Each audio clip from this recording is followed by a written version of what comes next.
to our 195th episode. We have a really fun one. Perfect time of the year, Scott. It finally got cold.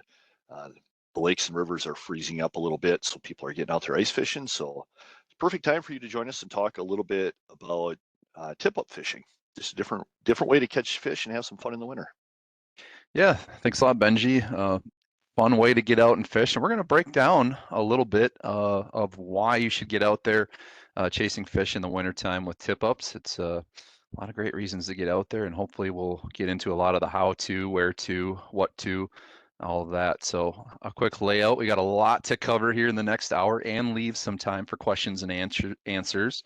Like Benji said, I've done a couple of these. Scott Mackenthun, the Area Fisheries Supervisor at the Hutchinson DNR office, and we enjoy providing great fishing resources, and in this particular case, even some crossover into the how-to, where-to, so you can enjoy Minnesota's abundant and wonderful aquatic resources. So we'll talk about what is a tip-up, where they can be used, why you would use tip-ups, types of tip-ups. We'll talk about rigging those tip-ups. We'll talk a little bit about bait, because obviously we'll have to have some bait on our tip-ups. We'll give you some real-world scenarios for how you can use those tip-ups. We'll talk about the other gear that you need when you're tip-up fishing. We'll get into some legal jargon, some fun legal jargon when it comes to using tip-ups in Minnesota. Talk a little bit about some potential legal changes that are coming, hand out some tips. We'll do a conservation message, and then we'll leave some time for questions and answers. So got a real nice northern pike there, and that's probably one of the fish species that's most synonymous with tip-up pike fish, tip-up fishing, but we will talk about other species that you can target as well. So what is a tip-up? Well, I'm going to give you my definition. Tip-up's a device that deploys a fishing line with a flag or another signaling device that goes up when a fish is taking the bait. And there's a distinction to be made there versus tip downs, if you've heard of tip downs before. So it's really, tip-ups are different in design and function than a tip down, which is typically a stand that holds a rod and can be pulled down to alert an angler that a fish has taken the bait. So for today, we'll just focus on using tip-ups.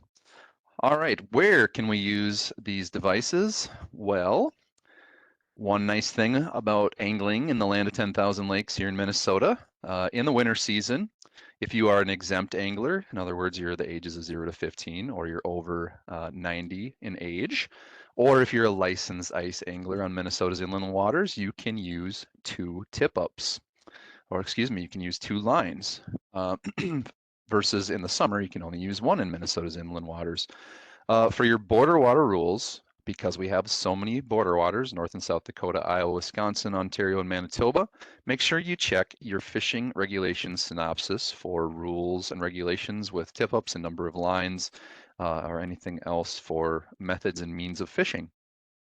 But for inland anglers, make sure that you're staying within 200 feet of your lines at all times. That's just part of Minnesota's rule and statute on attended lines and what defines attended lines. So be within 200 feet of your line at all times.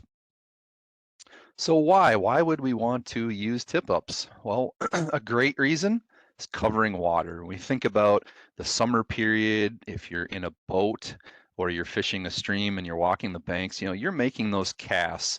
And the analogy to draw here is every time that you are out on the ice, every time that you cut a hole is kind of like making a cast. So we have a tendency a lot of times, or have had a tendency historically, to plop down, cut a hole, and stay put, right? Well, we're really not covering water like we would in the open water period. So use of tip-ups is just giving you that chance to cover more water. It's a great reason, one great reason to use tip-ups is just getting out and using a lot of those with a group of family and friends. I have friends of mine that get out, meet up with their friends, head on a vacation, and let's say there's 5 or 6 of them, if they can all fish 2 lines and they're hanging out together, playing cards out on the ice, or grilling brats or throwing the football around. Well, guess what? They can put a whole bunch of tip-ups out there and have a chance to really cover the area, as long as they're within 200 feet of all those lines. You can really make it a group activity and have some fun with family and friends. And then again, like we said earlier, because you can fish that second line in the wintertime, this is a great way to utilize it, right? You can actively fish and jig whatever you decide to put down one hole, and then you can stick a tip up to 200 feet away and just, make good use of that second line. So let's talk a little bit about the types of tip-ups. So probably the most popular or most ubiquitous is this rail style tip-up. You've probably seen those if you've been out on the ice before. Wooden plank, pretty basic design, very popular across the United States and into Canada. Also have the round insulated versions, right? Similar in design to the rail style. Maybe gives you a little bit better coverage over your hole so things aren't going to freeze up. Sometimes you see them packed with styrofoam just to try to keep that hole open for you and not freezing up. Also have heated box styles, and those could be the kind that you build yourself. I've seen folks get some plywood boxes, maybe fashion something together with an apparatus that will send the flag up. And have a little bit of engineering behind it, and throw a coffee can full of charcoal in there just to have a little bit of heat, and that's going to keep things from freezing up. Or there are commercial versions that are sold as well for heated tip-up boxes. Then, of course, there's a whole class of tip-ups that are rod holding. I think of iFish Pro, or we've got a Arctic Warrior that's pictured here, or there's a Predator base style. There's a whole bunch of them that are rod holding style. And then there's a pole style. This is usually just typically a taller tip-up. And the advantage here is to be able to put it in places with lots and lots of snow. Maybe you get a year, not this year, not last year, where we're just inundated with snowfall. That might be the approach you want to take, is a pole style. Just it's that much taller, and that flag is going to be nice and tall and tell you when you've got a fish taking your bait. And then a final one is if you couldn't imagine having 6 different versions, we'll add one more. And this is the windlass style. And what's unique about this style of tip up is it's got that little brace on it where your line is going to run through with a kind of a fin on it. And that's actually catching the wind and fluttering and shaking. So it actually gets, without you having to do the work, it will actually sort of jig. The wind will jig your bait that you put down. So the windlass version is somewhat popular too. So that's a bit on some of the tip-up styles. Let's get into some rigging, and for this I'm going to talk mainly about the first two that I referred to, which are the rail style and that round insulated. So when you think about tip-up use, the thing to remember is that the tension is going to dictate your success, right? And I'll expound on that a little bit more by putting it this way. When we think about fishing with a rod and we've got a reel and there's line on there, we talk about finding balance with all of that. We have to have the right size reel on the right size rod, power and action that's appropriate to the fish, line test strength and line type that's going to be most appropriate for that fish. It's the same idea here. There's not a one size fits all. You have to suit it to what you're going after. So if you're fishing panfish, it's going to be very light tension. It's going to be light line. It's going to be small jigs. If we're going after the biggest northern pike that we can catch up on our border waters, for instance, Lake of the Woods, we're probably putting really big treble hooks down there with a dead bait presentation and making sure that we've got a real stiff setting. If let's say we've got a live bait on there, a great big sucker, we want a really stiff setting so that sucker can't trip the flag. So just be thinking about how you set up that tension. Now we've got this T-bar pin that's on this rail style tip up that we're looking at in the photo right here. And if you're looking carefully, there's a shallow and a deep notch and kind of a rounded and squared off edge. So on the right hand side, that's kind of our heavy setting, and on the left-hand side where it's rounded, that's kind of the light setting. So we have a couple different settings as far as tension when we're laying the flag in, and we want it to trip. It's either kind of graduated and shallow, and it comes off very smoothly and easily with little tension, or it takes a lot of work to pull it off on the heavy side. So be thinking about what the tension is that you're setting.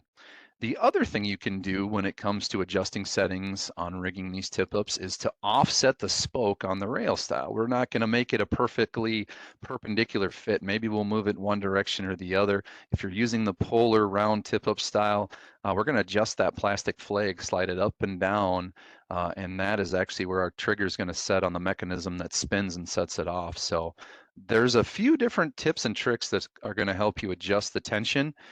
Even just the tension, if you've got a spring setting to the actual spool, you can adjust that as well. So be thinking about adjusting tension ultimately to sort of set these tip ups for the quarry that you're chasing.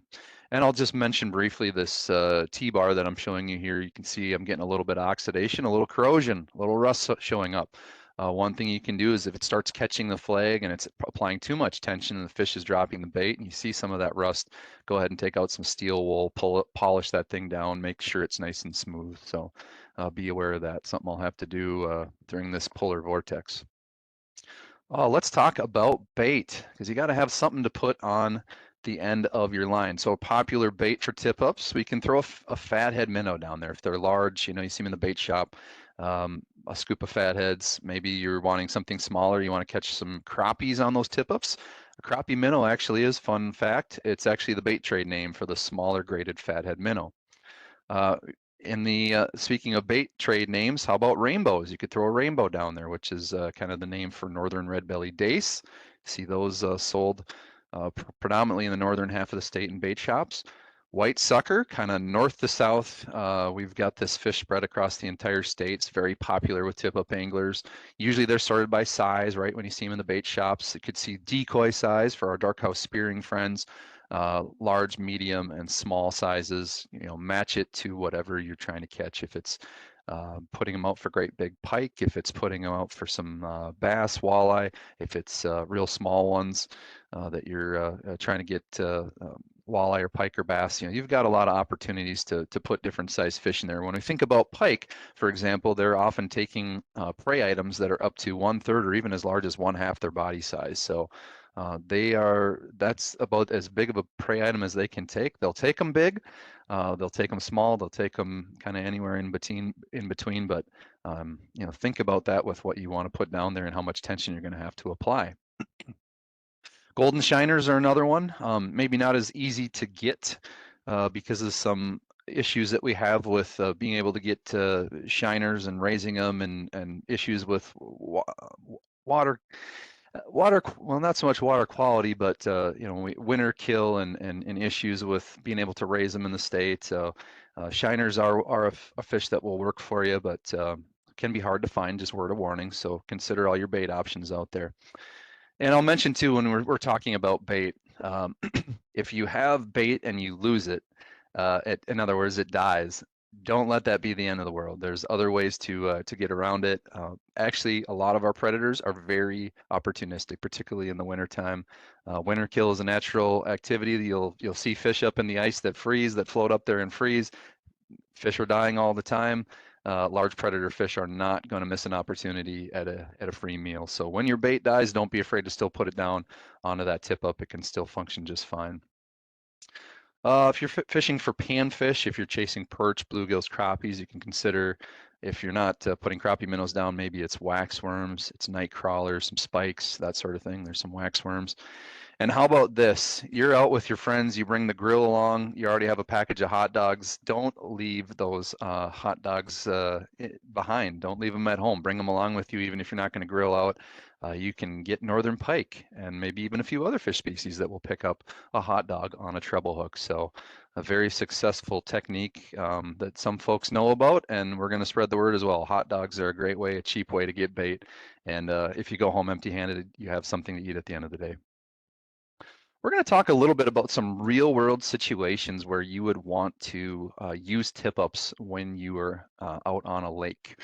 So I'm going to give you a couple different examples. One is just covering structure. And I think as anglers, we talk about structure as any sort of irregularity, I guess, within the lake, or something that is going to be cover or variable enough that it would attract fish. So the example I have here is over at Mille Lacs Lake. This is an inside turn on Saguchi Mud Flat. And if you're looking at the bathymetry on this Onyx, it's a free app that's available out there right now, Onyx Fish online. Just took a screenshot of it here where I've got 4 pins put down on this mud flat, ranging from the bottom of the flat where it drops off and goes into 32 feet of water, and the very top in 20 feet. And they're all, I know there's not a scale bar on there, but they're all within 200 feet of each other. So you'd have an opportunity, if we zoomed in, to plop down in your fish house, sit there with a row, you and a buddy, with a row of all four of your tip ups in front of you, covering the contours of this flat. Now, if you're starting to get fish on the top side or the bottom side, that's going to cue you in. Hey, maybe I need to put more of my, concentrate my angling efforts on one side or the other, or sort of find out where these fish are moving. So you can cover a piece of structure, if it's a hump, if it's a point, if it's next to an island or a sunken island or a saddle or any of the other structural features inside of a lake. Great way to cover them up using tip ups. Another example is just covering depth. So I've got a different example for you here. We're in a back bay of a lake in the Chippewa National Forest. I know this lake to be heavily vegetated with lily pads and even some bulrush and vegetation, submerged vegetation all the way out. Great habitat for our predators to move through, even for our prey. We can get all kinds of, or sunfish, panfish sort of thing. There's all kinds of fish running around in there, but if we don't know where to start in this bay, this is a great opportunity to cover depths. So again, you and a buddy are out there, you spread them out in a wide area and you move them across different depths and try to find that vegetation, stick it in and around that vegetation and see what happens. We'll talk about that vegetation in another example. Here's a third example. I believe this is North Long Lake up by Brainerd, right? So I've got an aerial overlay this time, and I'm looking at that wonderful new aerial image of the lake, and it shows me, and those of you that are familiar with the lake know, places where there's vegetation lines, where there's contour changes, right? So we're gonna spread out those tip ups. This time it's you and two buddies, and we're gonna spread out those tip ups along a break line and a vegetation line. So we've got pretty good coverage over a wide area. We know fish are going to relate to that structure as they're moving around, moving next to it, moving parallel to it. It's a great way to intercept those fish, knowing that they're going to be hugging that break line or that vegetation line. So lots of ways to put those tip ups to good use. Here's a last one for you guys to consider.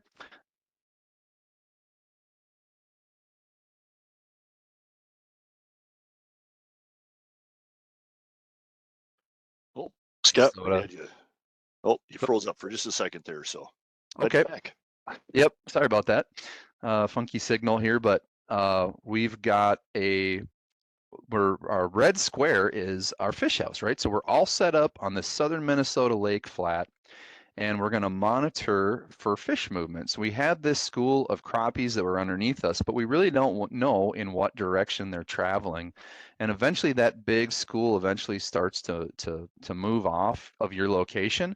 Well, if you set out a bunch of tip ups kind of in every direction surrounding you, all of a sudden you see a flag go off, you know that one of those directions on the compass rose is where that fish school is moving, and you can pick up and move the rest of your group, cut some new holes, and try to stay on top of the fish school. So monitoring school movement is a great opportunity for putting out tip ups.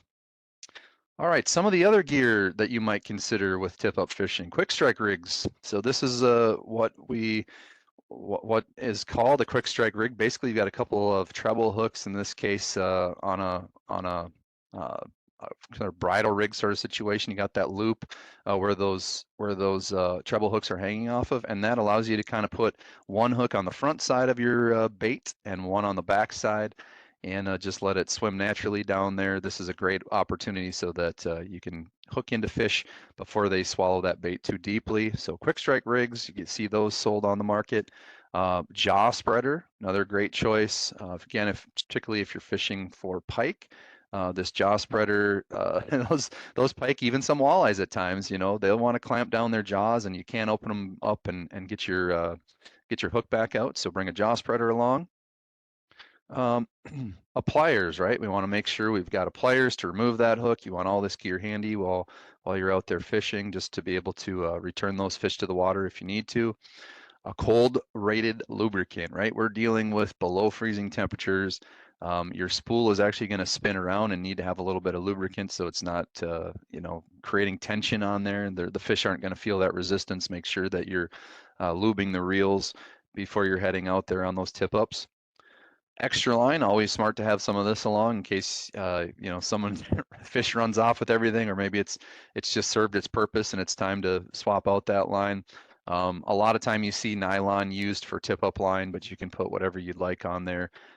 Be thinking about that again, matching the line to what you're chasing. If it's a large toothy predator, if it's a panfish, if it's a line shy fish like a walleye, maybe you want to put some fluorocarbon down there, a copolymer line.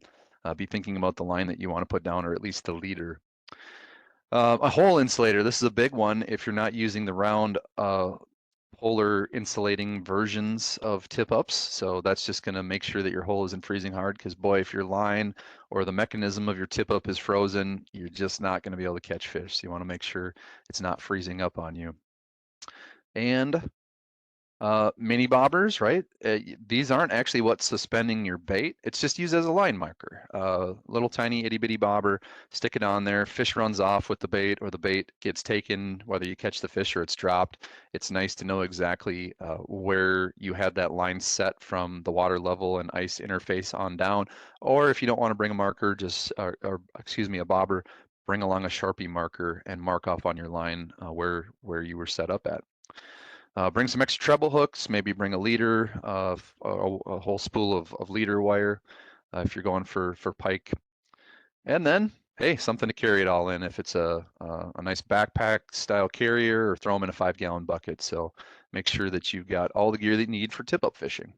All right, I want to spend a little bit of time here talking about something straight out of our regulations book, and that is again, it's probably back to our pike and muskie anglers who use a lot of tip-ups, at least in the winter time, and then certainly for when the muskie season's open. It's closed in Minnesota in the winter. You can't target muskies, but if you are fishing in the rest of the year with live bait for muskies, a lot of people love these quick strike rigs if you chase pike or you chase muskie. So it really comes into play because a lot of tip-up anglers do chase northern pike, and they want to have these treble hooks down there. So make sure you're taking a look at page 29 of the fishing regulation synopsis. And basically what you're going to be looking at there is, what is a single tackle configuration? Basically, it was a point of clarification a little over a decade ago on what is going to be allowed for being able to throw a quick strike rig on. It's 3 hooks on that wire or line that won't exceed 9 inches. And so you can kind of see what that looks like right here. Just keep that in mind if you want to be legal and putting a quick strike rig down when you're fishing tip ups.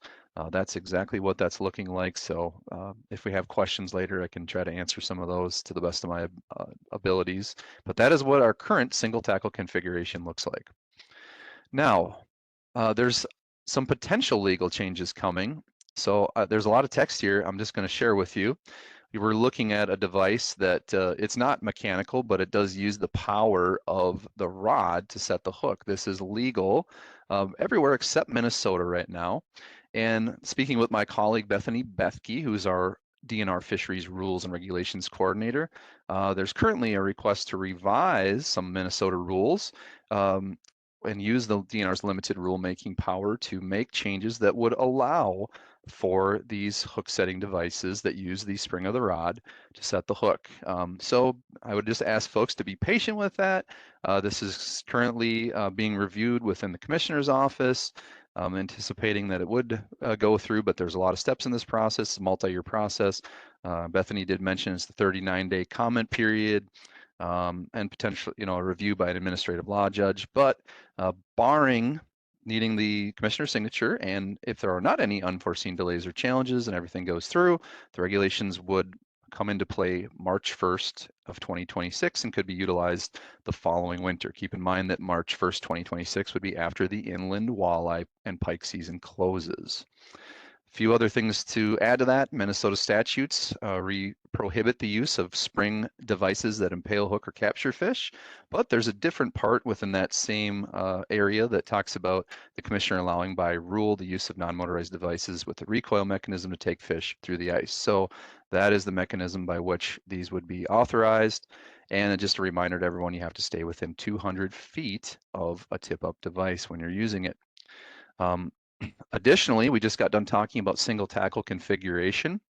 The same package for rule changes and restrictions on taking fish is going to include some language that would extend that single tackle configuration from 9 to 18 inches. Again, that's something for our large pike and muskie quick strike users, including the tip up users. So Bethany would ask that I share that these changes were supported by members of the public who took part in survey questionnaires on the topic, the DNR's own Division of Enforcement, and expert staff members who form our DNR Northern Pike and Muskellunge technical teams. So these are devices like the finicky fooler, the jaw jacker, the automatic fisherman.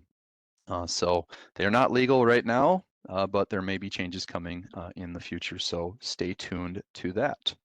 And I think I'll just mention some of the background for making a change would be we do have places in Minnesota. We look at northern pike and our zone regulation approach to northern pike where we have compulsory release for certain fish. You know, let's say you already have your 2 fish in southern Minnesota and you can't keep another one, or let's say you had a fish in that's below 30 inches that you must release in the northeast zone, or it's in the 22 to 26 protected area in the north central zone, those fish would have to go back. So with a spring loaded style device, a rod loaded device like this, you'd have a quicker set to the hook rather than the delay, which sometimes unfortunately results in fish swallowing the bait and then not being able to be released because they are gut hooked. So there's something of a fish health rationale sort of behind some of these changes potentially coming. So let's unpack a few more tips before we're getting close to the end where we can try to answer some questions.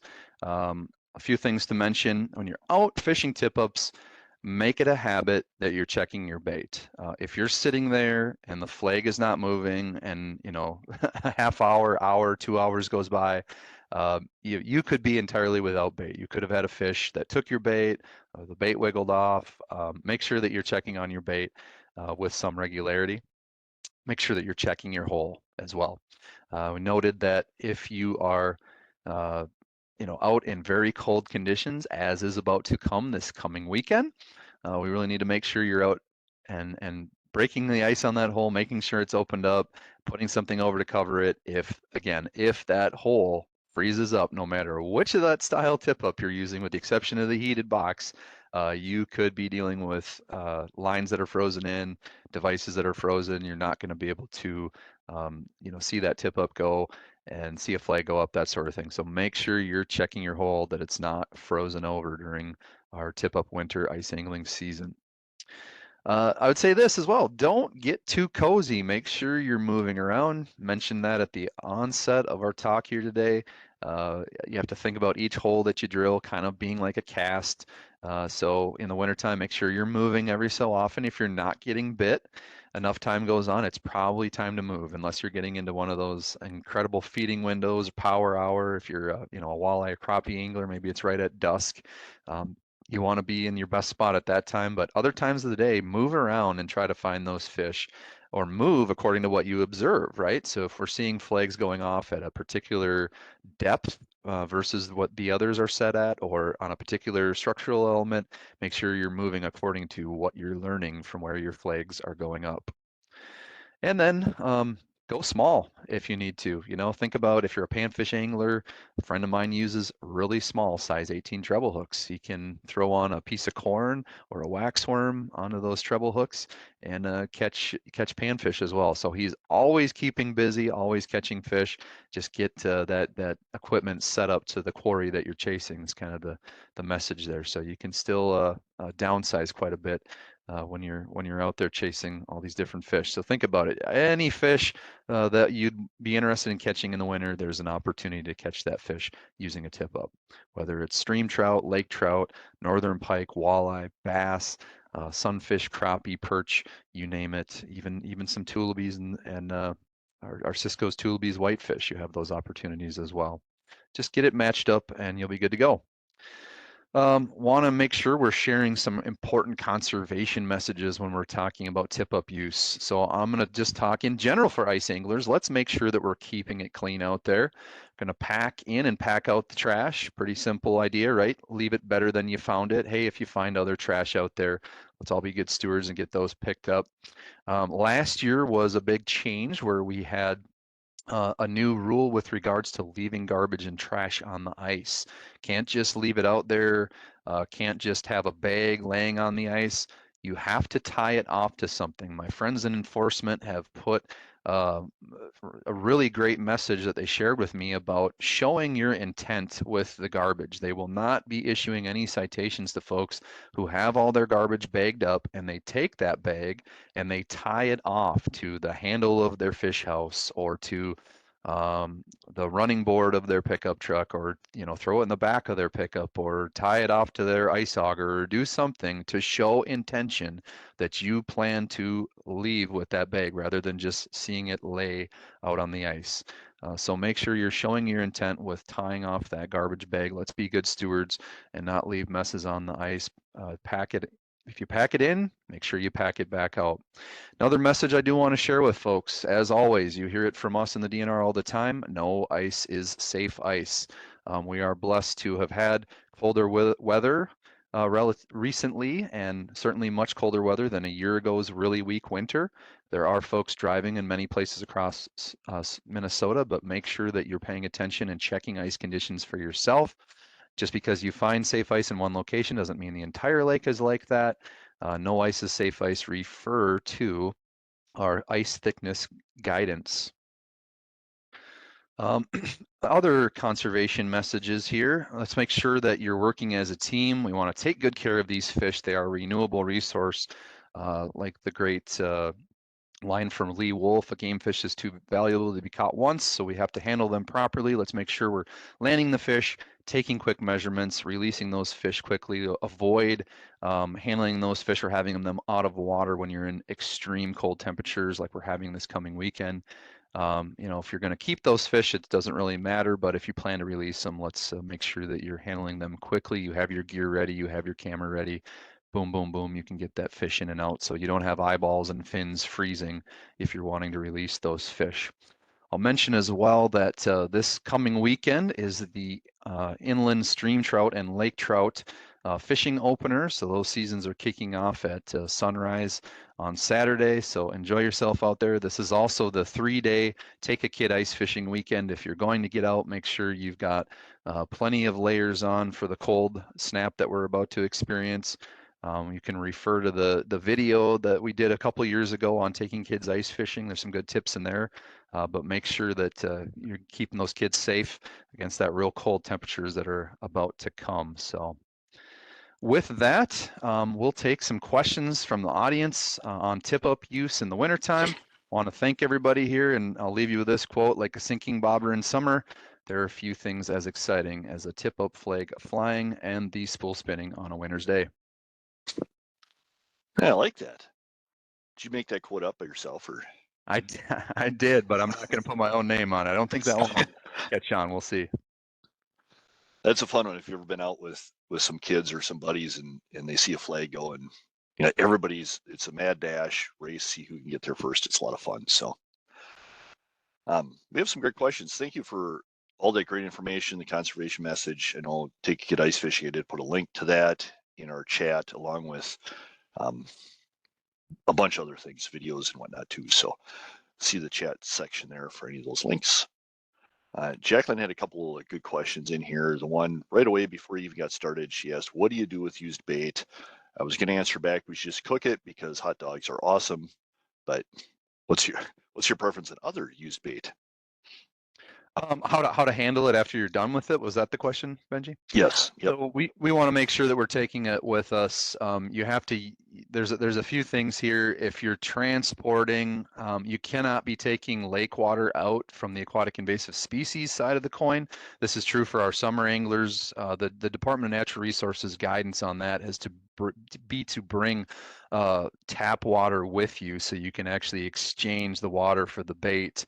And make sure that's traveling with you. Obviously, that's a challenge in the winter when things are freezing, but just be mindful of that. If you're going to swap it out, you can take the bait with you if you swap the water out. That's only if you're allowing that it's only if you take water out of the lake. You don't want to be taking water out of the lake just because we can. That is one of the mechanisms for transporting aquatic invasive species. We fully understand belligers aren't active this time of year, speaking of zebra mussels, and maybe it's a low risk sort of scenario, but we're just talking about consistency of messaging to users that are bringing bait out. So that's the big thing there is just you can take the minnows with you when you're done. Just don't take lake water. Have water with you to swap it out, just to change it out.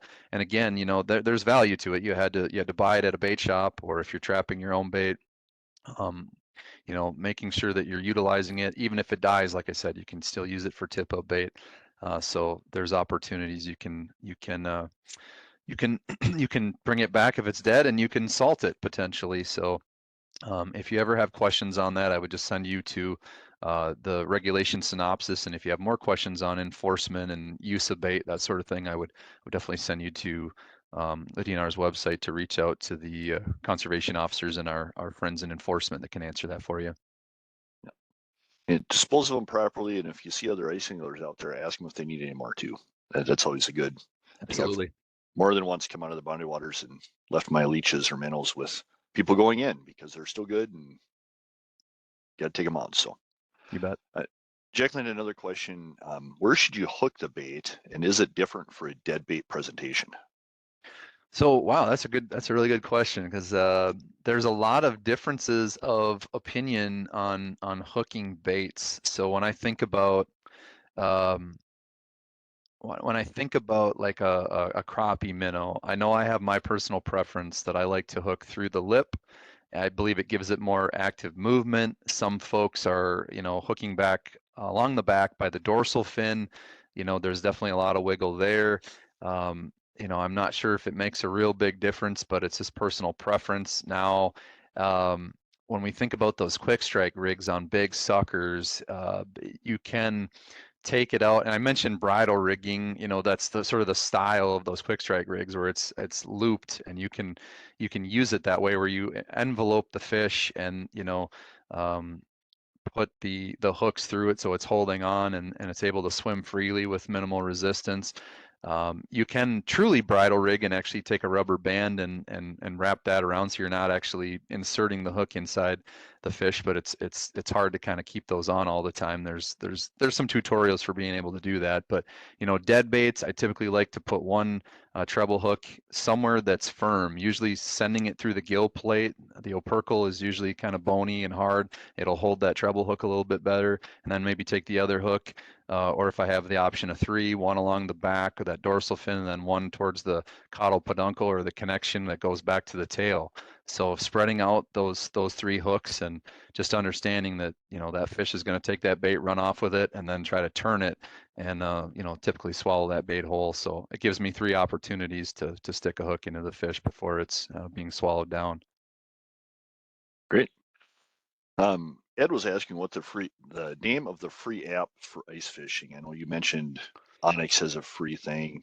Yeah, there's a couple other ones out there too, I think. So yeah, I'll throw a few things at folks. One is, if you're wanting the bathymetry of the lake, you can go to mndnr.gov, go to Lake Finder, look up your favorite lakes. We do have depth maps from this that were done the old-fashioned way, 60s, 70s, 80s. A lot of that information ends up getting digitized and used, certainly within the DNR, and elsewhere, other companies that utilize it as well.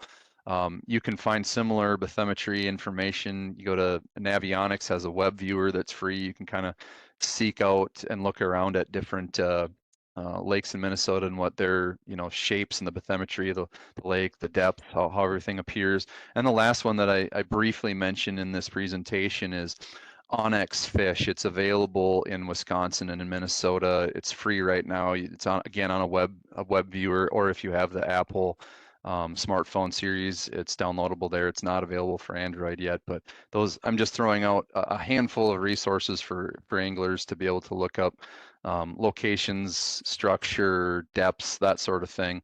That's going to help you when you're out there tip-up fishing. I did put a link to Lake Finder, and there's a link on there to the Rec Compass too that has a lot of those lake maps and some really good stocking information and species that are in the lakes too. So I think it's a really valuable resource. I put that in the chat there. So Dave was asking, you mentioned bringing extra treble hooks. Is it legal to use a treble hook on the end of a line that is not part of a lure, such as a predator rig? Yeah, and that's what that, back over a decade ago, that's what some of that single tackle configuration was designed at getting at, because we had a lot of anglers that were confused. Well, there was kind of this, everybody was kind of worried, well, are we going to say it's a lure and make people put a bead or a spinner on it, a blade, or, what hoops are we going to jump through to classify it as a lure? And that's where, there was some time spent to sort of define, both in graphic format on that page 29 that you'll see on the fishing regulations, and just what's spelled out in law about that single tackle configuration. So if you're putting a bait down, summer or winter, and you got 3 treble hooks that are within 9 inches, it's still considered that single tackle configuration.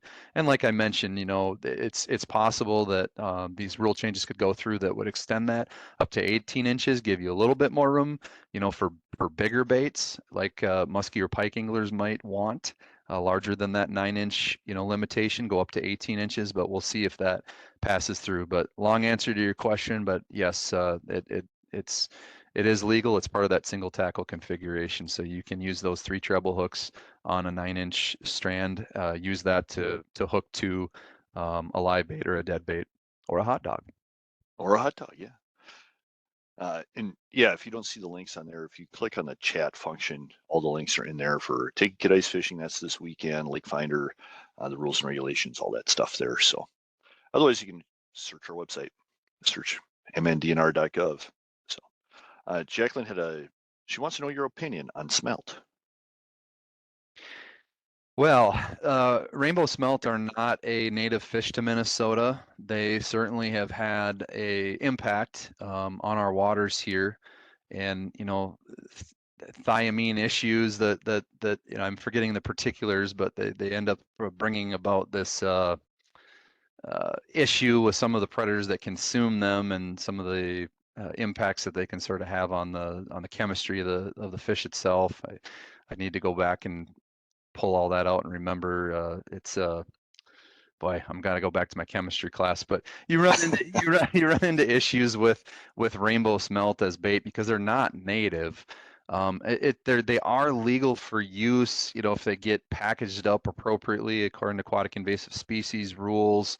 Obviously, we still allow the take of them on Lake Superior and tributaries where you still see some small runs of smelt. Have people having smelt fries, that sort of thing. The bigger issue is I believe they're a VHS susceptible species, so that's why there's a lot of rules and regulations with packaging of rainbow smelt and being able to use them as bait, especially as a non-native species. There's concerns if people are ever moving them as a live bait species.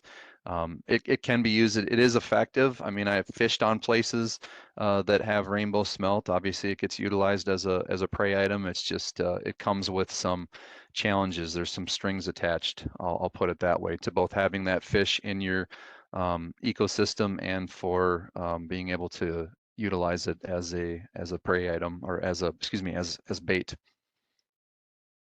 It's one of the great things I love about these webinars. We have the experts that know these harder questions. So appreciate your response there.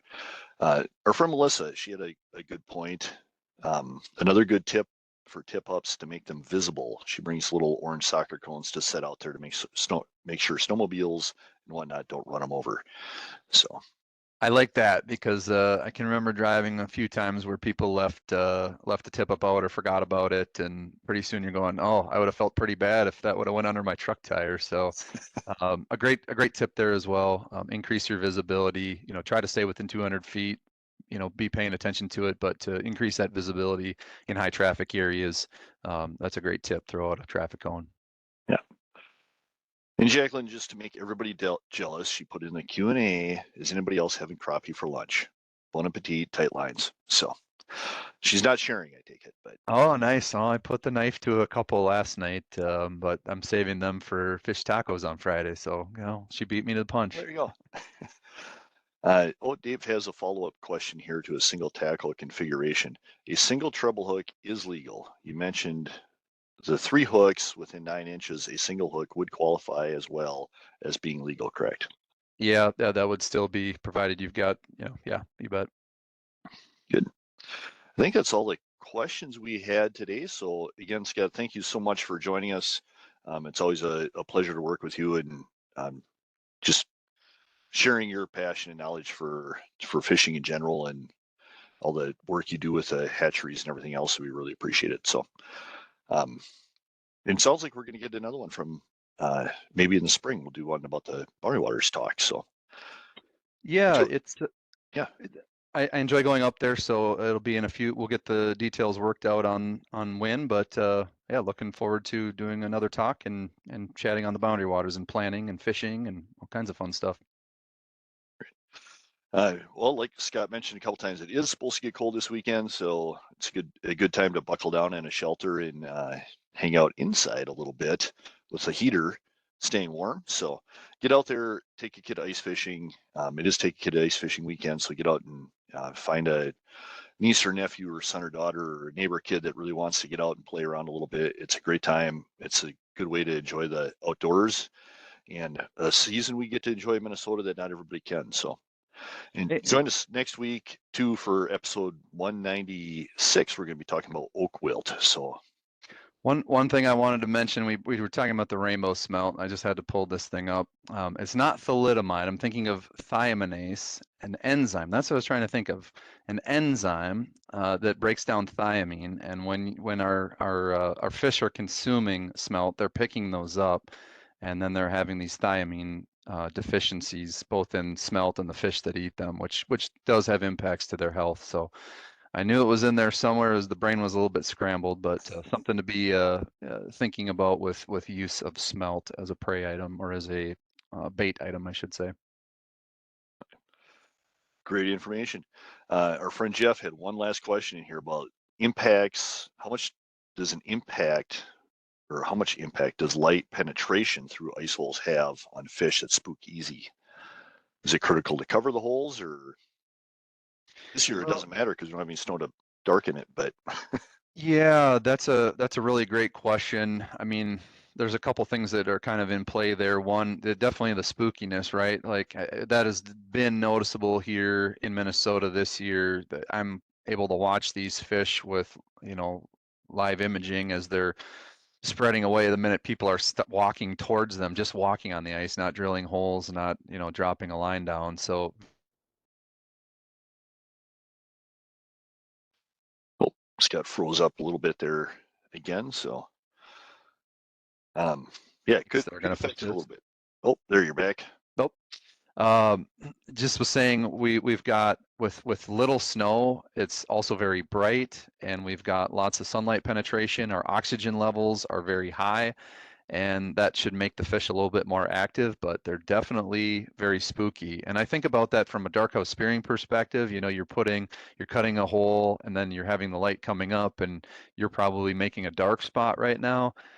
Does that really affect the fish? That's a great question. And then just covering the hole up with the tip up, I wouldn't think it would have a big impact, but if it ever was going to, maybe it's a year like this where we have very little snow on the ice. So do the best that you can. If anything, that's all the more reason to throw some tip ups out. As spooky as these fish are, what has been working is just be quiet, sit still, don't move around, and let them kind of move in amongst you. And maybe if you're not moving around as much, throwing a few tip ups around you and waiting for those to go off, covering that water, because those fish are on the move and they are spooky this year. Great. Well, thanks again for all your information, Scott, and thanks for taking time out of a pretty busy day for you to join us today. So we really appreciate it, and look forward to seeing everybody next week. So get out there, enjoy the weekend, do a little study, see if you can find light or dark holes to if it's spooking the fish or not. So give you a little challenge for the weekend. So thanks, everybody. Stop the recording.